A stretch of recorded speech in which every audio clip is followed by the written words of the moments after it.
Good morning, and welcome to the Unitarian Universalist Congregation of Cleveland.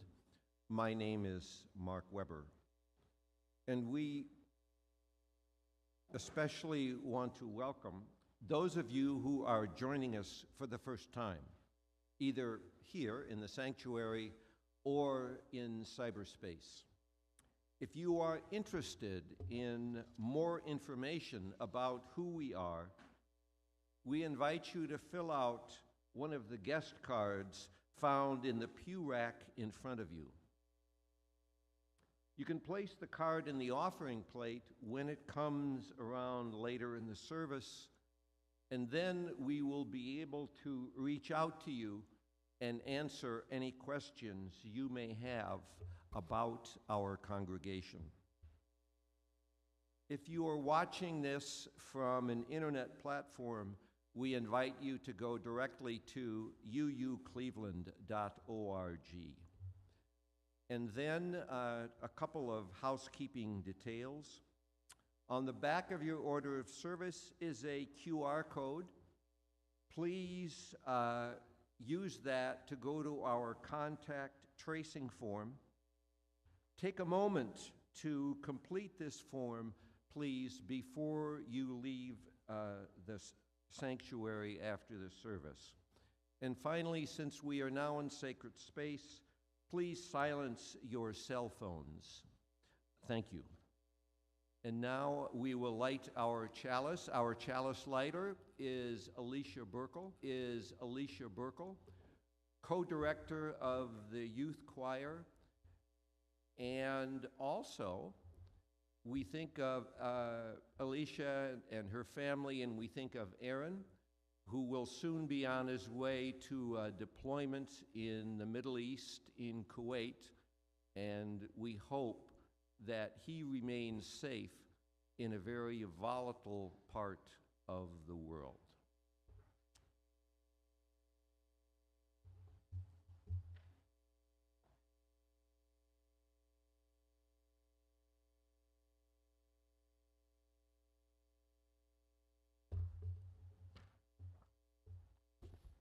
And now we will read together the words for the chalice lighting, which are on the yellow card in the pew rack in front of you. We read together, "Love is the spirit of this congregation, and service is its law.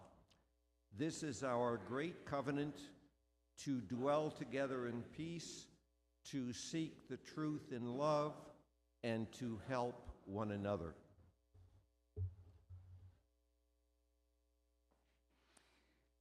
Good morning. I'm Reverend Randy Partain. My pronouns are they, them, and I am delighted to be with you in worship today.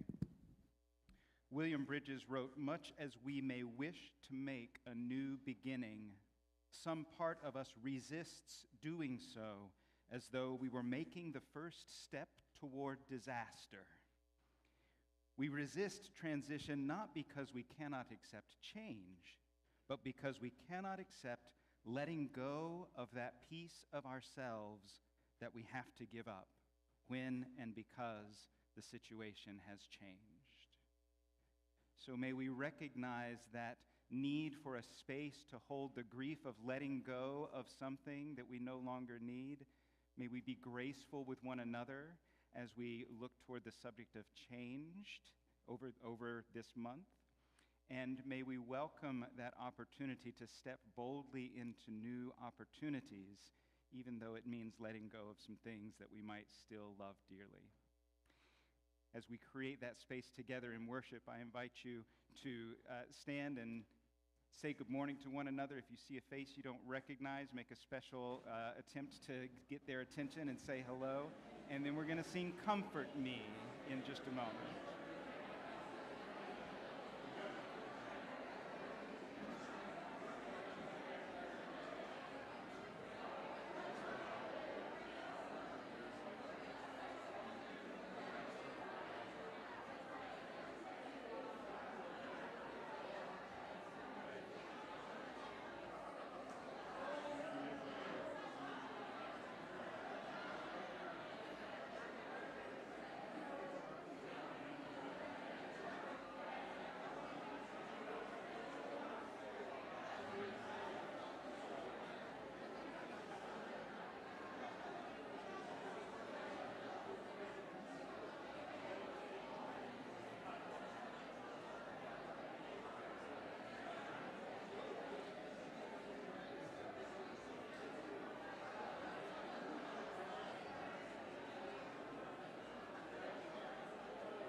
opening hymn today is Comfort Me. It's number 1002 in your teal book. I invite you to sing along with me. Please stay on your feet as the Spirit moves you as you're willing and able.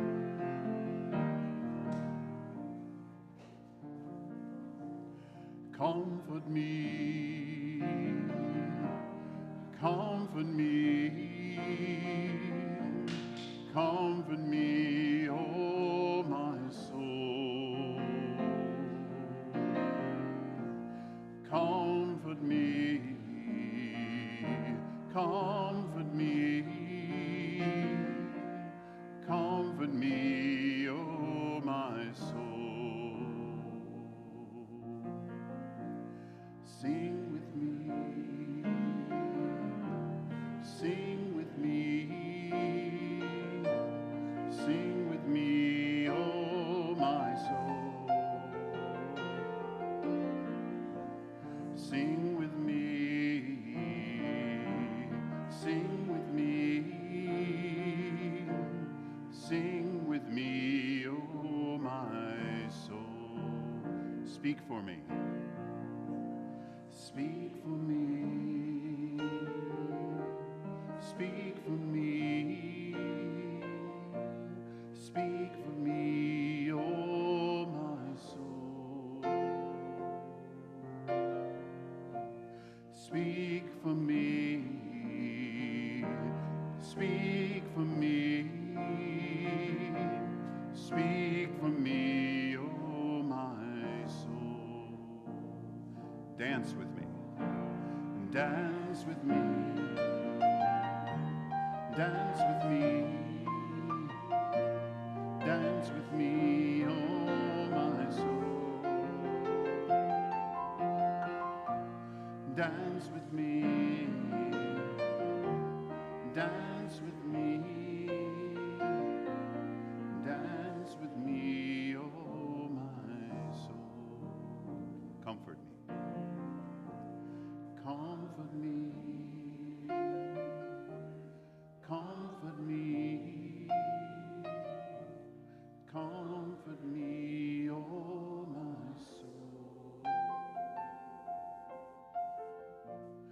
Comfort me, comfort me, comfort me, oh my soul.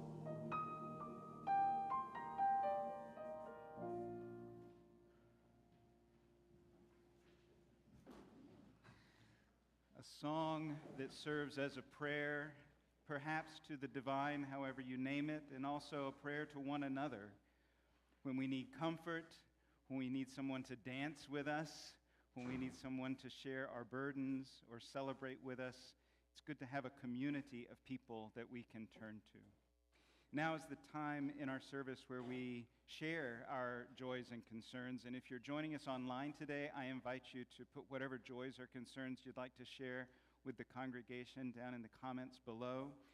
For those of you that are less familiar with our book, we have a book up here at the Joys and Concerns table that you can write in before the service if there's something that you want to share.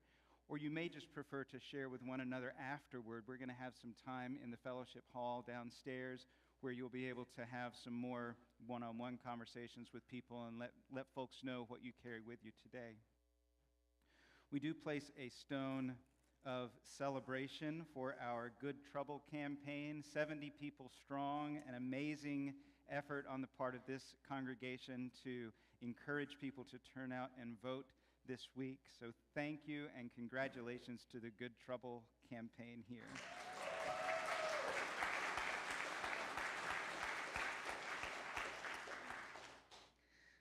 We also place a stone of care for Carol Bates, who is slowly recovering after serious health challenges over the past 6 months. She is not at home in Shaker right now, but we keep her in our thoughts and our prayers.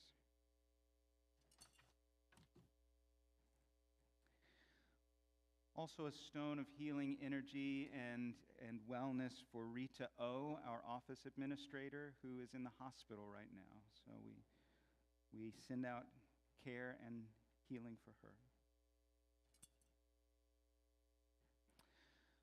what else have you brought with you today? If you'd like to place a stone in the water to represent any joys or concerns you carry with you, I invite you to do so at this time.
We place a stone for those joys and concerns shared online today,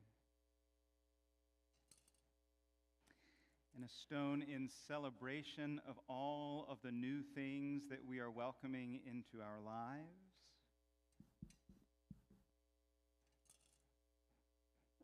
And a stone to acknowledge that they require us to let go of something that we care about.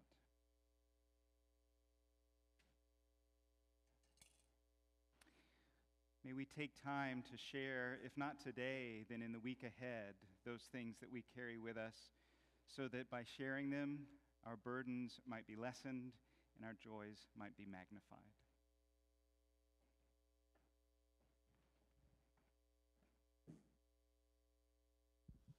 Good morning.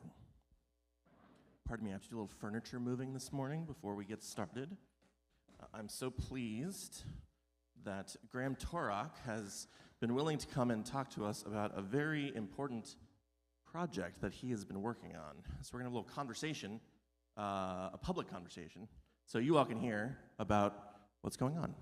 First off, who are you, Graham? I'm Graham Torok. I've been part of the UU congregation from since I can remember. That's a long time. Yes. So I'm gathering from your outfit this morning that you are a scout. Tell us what you're up to as a scout these days. Well, I'm trying to get Eagle Scout before I age out. Wonderful. So what does that involve? What is an Eagle Scout? Well, to get Eagle, you have to do a series of rank advancements, getting multiple things along the way. You have to do volunteer hours, get merit badges, which are like badges that entail certain skills, like there's a first aid one, citizenship in society, family life, all that. And finally, once you get through all of this, you have to do an Eagle project at the very end. Okay, so you're working on an Eagle project. So what Yes. project are you working on?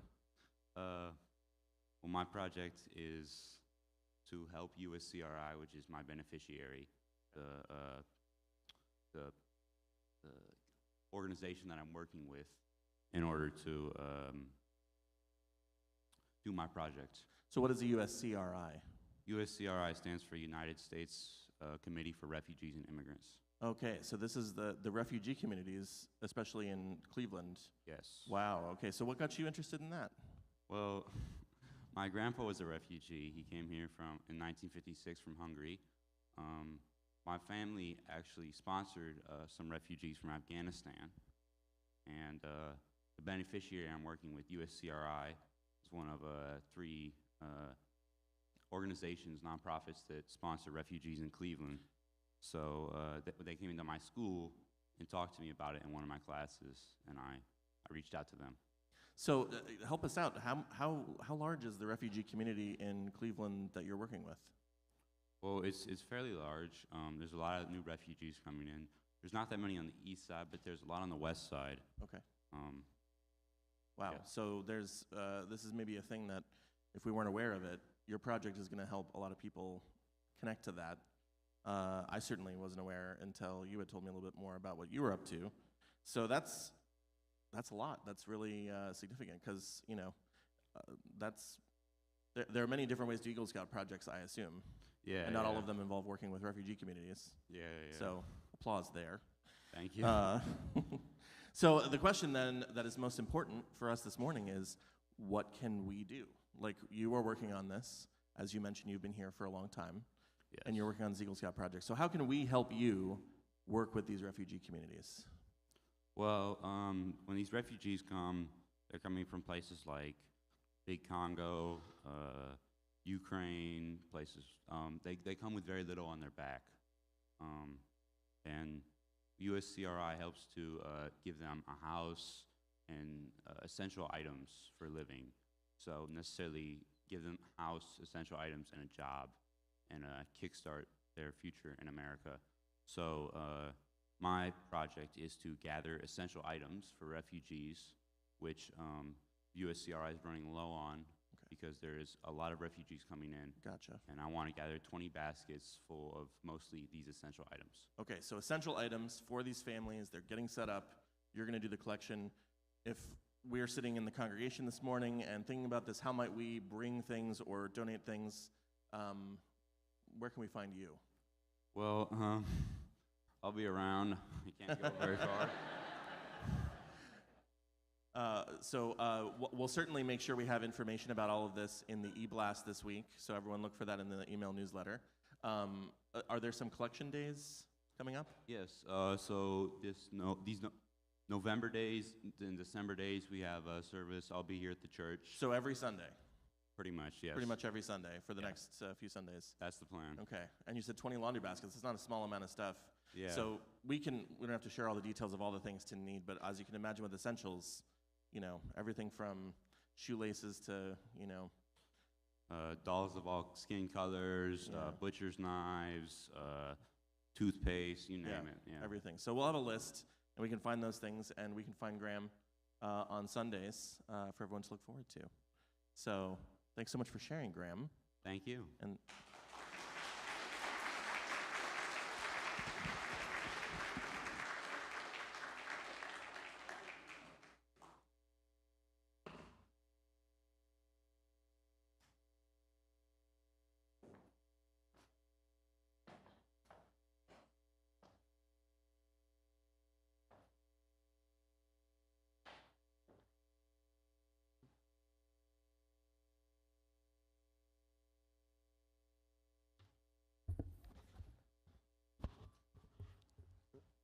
as we enter the sort of meditative centering portion of our service, I am pleased to offer you the following very brief reading by Trent Shelton. That broken thing you keep trying to put back together is keeping your life from that beautiful thing that is waiting to be built. The words of Trent Shelton.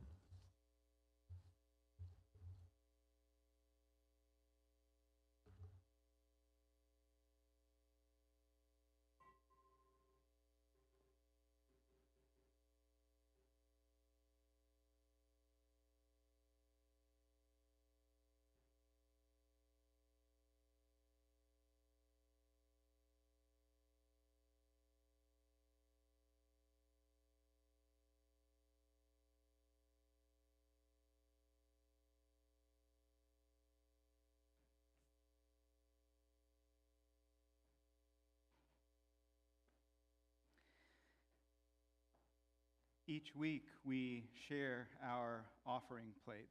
The operations of the church are funded by your pledges. And so we don't collect an offering each Sunday for the church's operations. We collect an offering each Sunday to go out into the community. Graham Torok is giving us an opportunity to do something beyond just financial support, but to support some refugee families with other kinds of contributions. So we're taking the opportunity this week to support something internal that needs a little bit of extra boost outside of our budget, because Harry's Kitchen Crew has agreed to provide some meals for us every second Sunday. And we have really loved the opportunity to get back to sharing meals together. It doesn't look like exactly what some of you may remember from years gone by. It's a new thing. We may have to let go of some of our old expectations of what that meal looks like. We had 90 people sharing a meal together in October, which is amazing, and also a lot more people than what Harry's Kitchen Crew have been preparing for in previous times. So you may not realize how much it takes to plan and purchase these meals, let alone the time and effort. Is there anybody from the kitchen crew here right now today? Who's there? Thank you, Cliff. Thank you, Mike.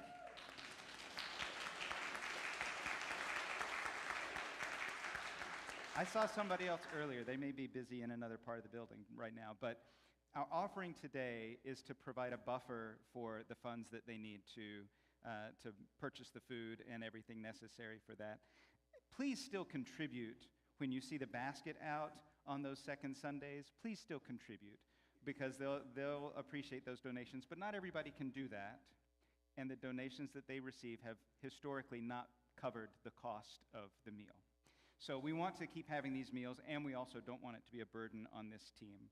So I invite you to give as you are able today. If you would like to give, may I borrow this for a moment?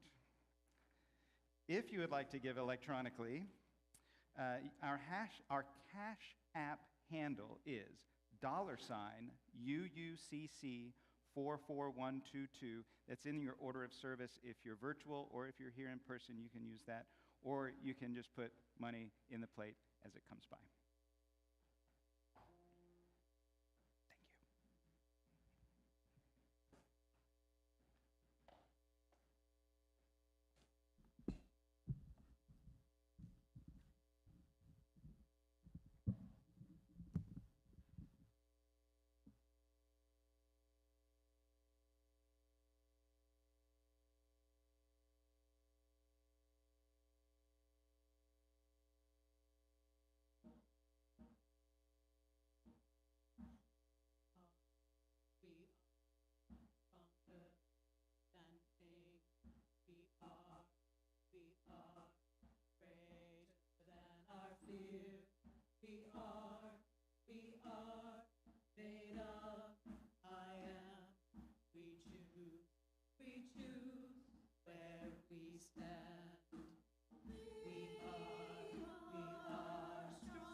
Please join me now in the words on our yellow card for the acceptance of the offertory gifts, and thank you for your generosity. Let's read together. We offer these gifts with gratitude, and we acknowledge the constant gifts of time, talent, and treasure that strengthen and nourish this congregation as a reflection of our commitment to community within and without.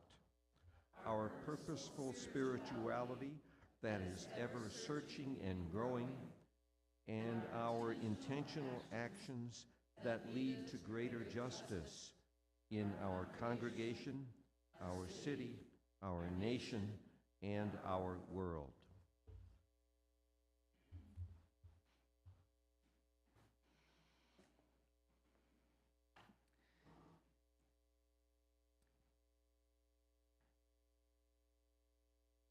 Mike, do you want these to stay here, or should they move? I mean, I can kind of use them as bolster if I get a little nervous.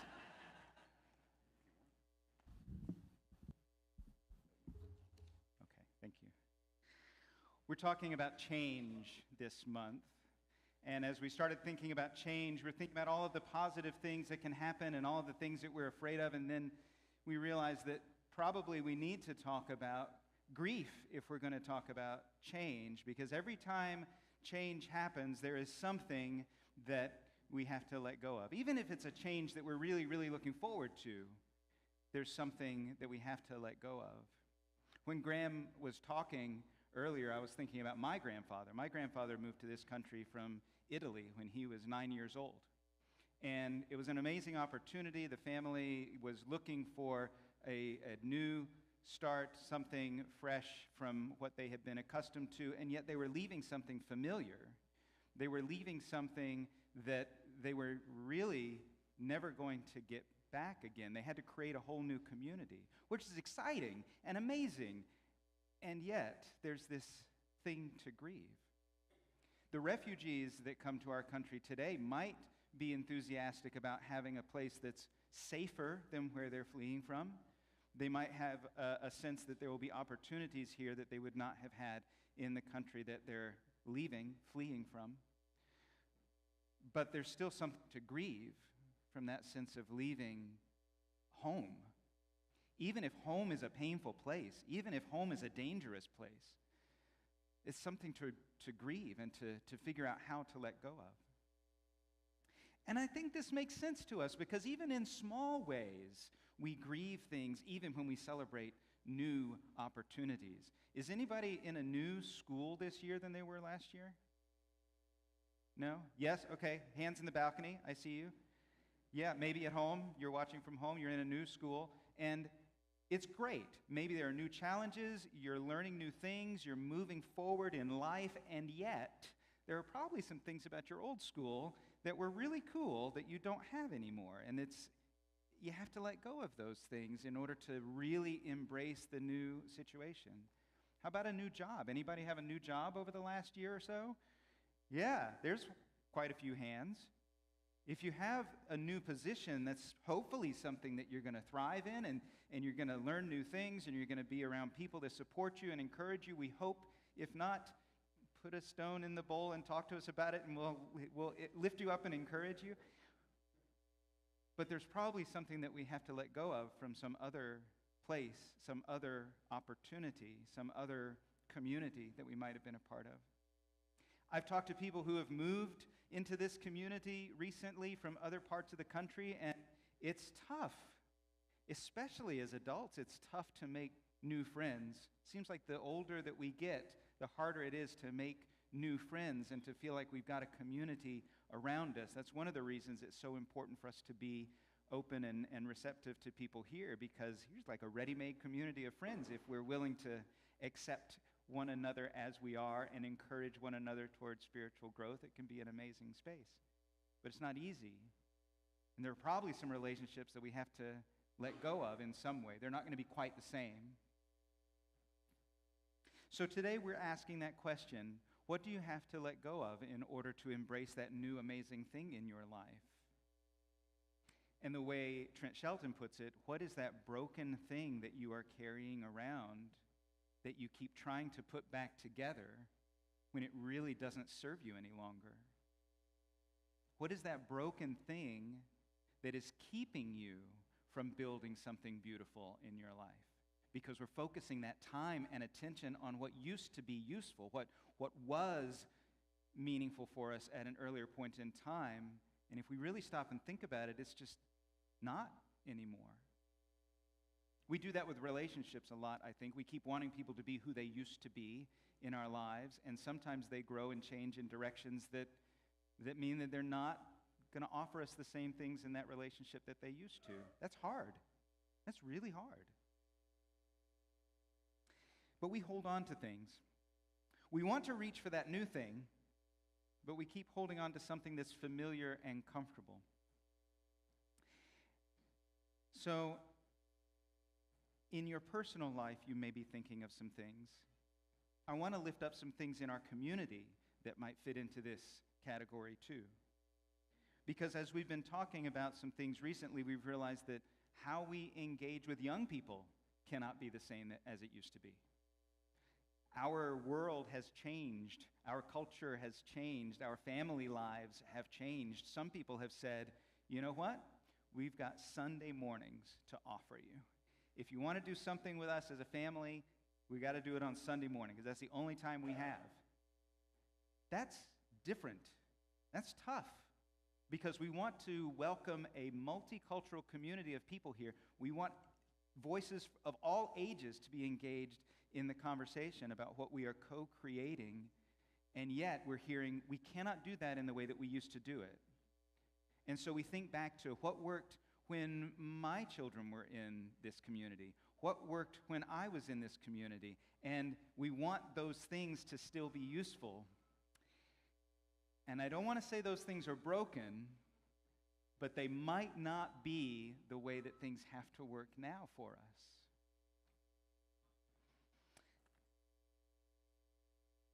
And part of accepting one another and encouraging one another towards spiritual growth is allowing space for that grief, I think.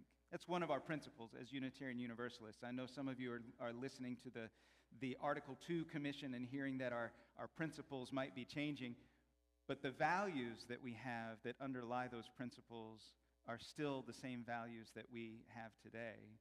The values of accepting one another and also being a place where people can grow spiritually and evolve into a newness of being. Part of that evolution, that personal evolution and that communal evolution, has to allow space for grief.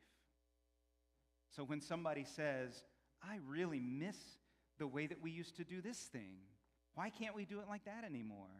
Or have we tried doing it that old way because that worked? I remember it working back then. Have we tried that? Because I really miss that. It's easy to say, no, stop living in the past. We're not there anymore. Move on, grow up, evolve, quick, now. We need to be different people. We need to be a different community. But before we do that, before we embrace that new thing, personally or as a congregation, we have to allow space for grief. To say, yeah, I really do miss that thing. I really do miss that way of being. I really do miss that opportunity. And maybe if we keep toting it around, it's just going to weigh us down. So we have to figure out a way to say goodbye to it. And this is part of dismantling racism and other oppressions too. Last week somebody mentioned that out in the world there is a sense of fear about the patriarchy. And maybe there are some people in here who benefit from that a little bit, and they say, wait a minute, are you talking about me? Because there might be some things that I'm not ready to let go of yet. And yet we want a community that has equity. We want a community that expresses compassion, that welcomes people for who they are, regardless of their gender identity, regardless of their sexual identity, regardless of who they love. We want to welcome all of those people. And so we might have to look and say, what do I have to let go of? What do I have to grieve letting go of? Not just toss in the waste bin, but what do I have to acknowledge? This is a painful thing to let go of, so that I can welcome people into a community that represents something different than the things that we fear in the outside world. How do we express those things to one another without having space for grief? Because what we're reaching for instead is really powerful. What we're reaching for instead is multicultural, beloved community. Our vision for the world is a global community with peace and liberty and justice for every person. That probably seems like it's too big of a vision to even think about. But if we start here and think about, what if we're a congregation with true peace and liberty and justice for every person that's here? If we start there, still a big task, but maybe something that we can aim for and move toward. That's amazing. That's worthy of our time and effort. So what do we need to grieve in order to create that and to reach for that in earnest?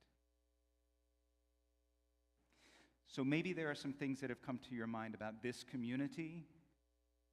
Maybe there are some things that have come to mind about your personal life.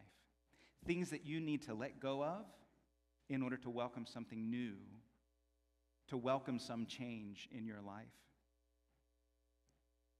So what's broken? What used to be really useful and appropriate but has ceased to serve us? I want to offer you an opportunity today to grieve it.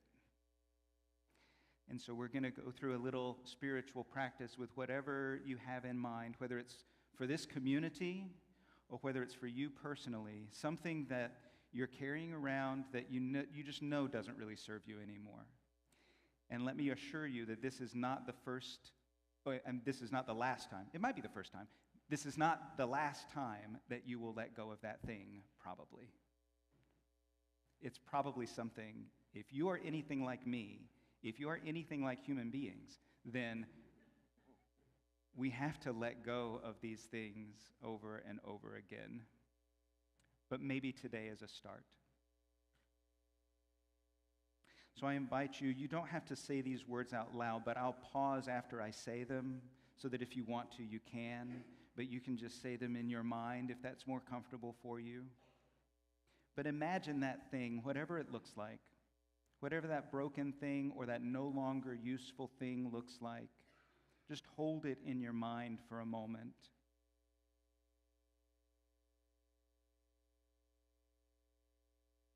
And imagine that you are able, in this moment at least, to say goodbye to it. And you might do so with these words. I'm going to miss you. You have brought me so much comfort and peace. Part of me wants to hold on to you forever. But there is a new thing calling me. And you have served your purpose in my life. You may go now. I release you.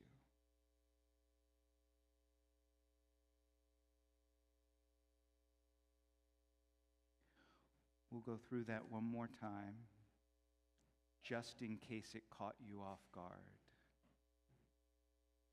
So hold in your mind that thing, that way of being, that way of doing things, maybe that relationship, that thing that you are ready to say goodbye to, or that you at least know that you need to in order to move toward that new beautiful thing in your life. And I'll read through those words one more time. If you want, you can repeat them aloud or just hold them in your mind. I'm going to miss you. You have brought me so much comfort and peace.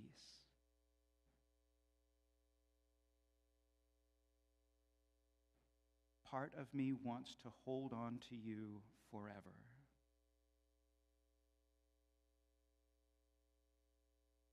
But there is a new thing calling me. And you have served your purpose in my life. You may go now. I release you.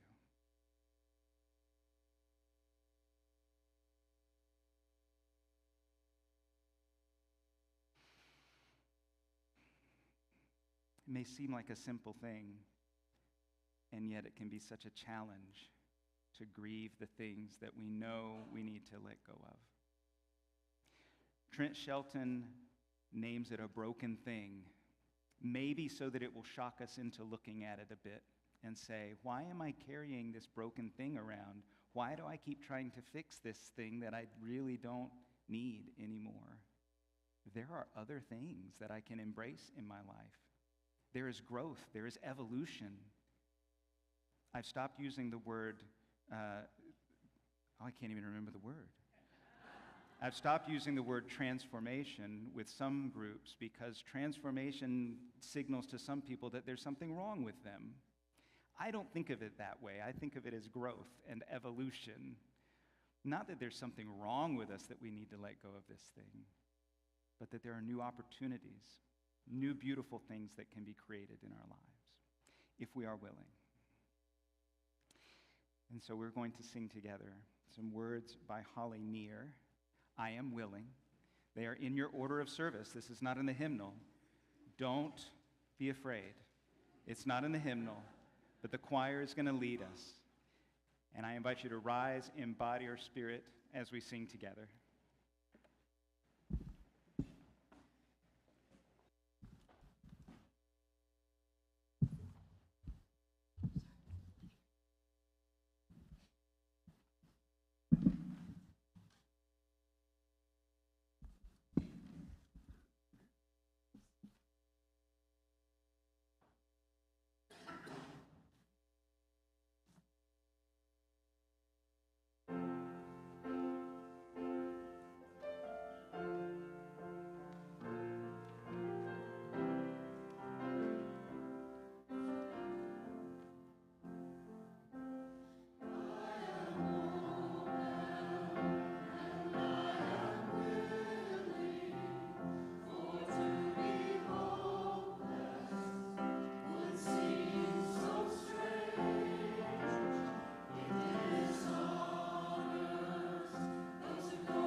Thank you, choir. Can I do a little Moses thing here and just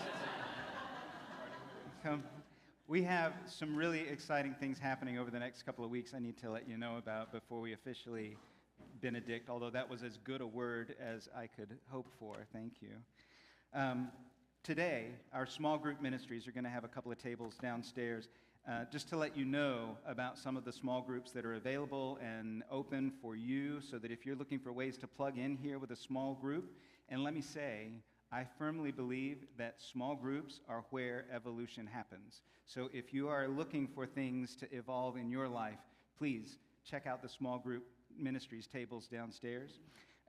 Next Sunday, we are going to have our food and fellowship after the service, hosted by Harry's Kitchen Crew, as we heard earlier. I meant to tell you about the menu because I've got it here. There's going to be roasted chicken thighs and drumsticks, 4-cheese mac and cheese, and because we are Unitarian Universalists, we're also going to have butternut mac and cheese, which is vegan and dairy-free, for those of you that appreciate that. Roasted Brussels sprouts, pear, blueberry, apple, caramelized pecans on a bed of mesclun and radicchio salad, and we're going to have a special cake in celebration of the Good Trouble campaign. So do not miss next week. Yeah. Yes. Impressive. Yes. I also want to let you know that I will miss next week. Reverend Rena will be here in the pulpit. I know you all are familiar with her. She's our affiliated community minister. She's going to be talking about change and moral injury and restoration. I'm going to be away this coming week in Peru, so if you email or call, don't think I'm ignoring you. I will get to you when I get back, but I'm not going to be responding to emails and phone calls this week because I'm not going to be in the country. So it's not personal, but I just wanted to let you know. And next Sunday at the meal that we have after the service, you're also going to have another opportunity to get details about the Sue McKim Fund for Congregational Advancement. This is where you get to propose ideas for our congregation to carry our mission and our vision out into the larger community. And we've got some financial resources to do that, but you have to put in the elbow grease and the people power and the inspiration behind it. So you'll get to learn more about that at the meal after the service next week. And there's a really great video with some amazing people in it that's up online now or will be soon. May you be open and willing to the change that happens in your life, to the beautiful things that you can co-create here. And may we go forth with peace in our hearts and courage in our actions. Amen, and blessed be.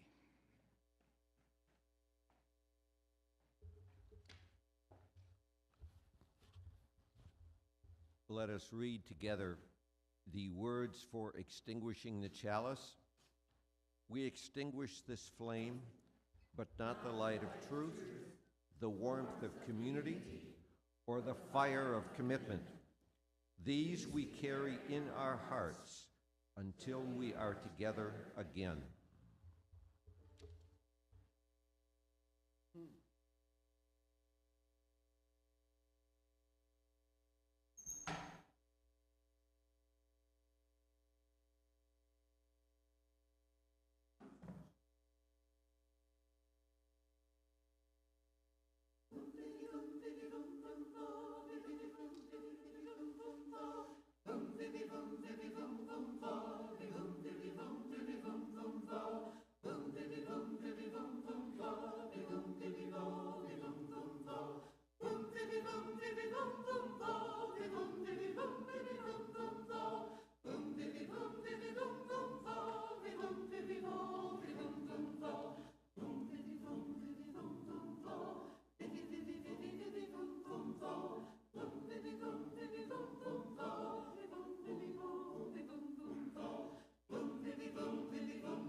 vum vum vum.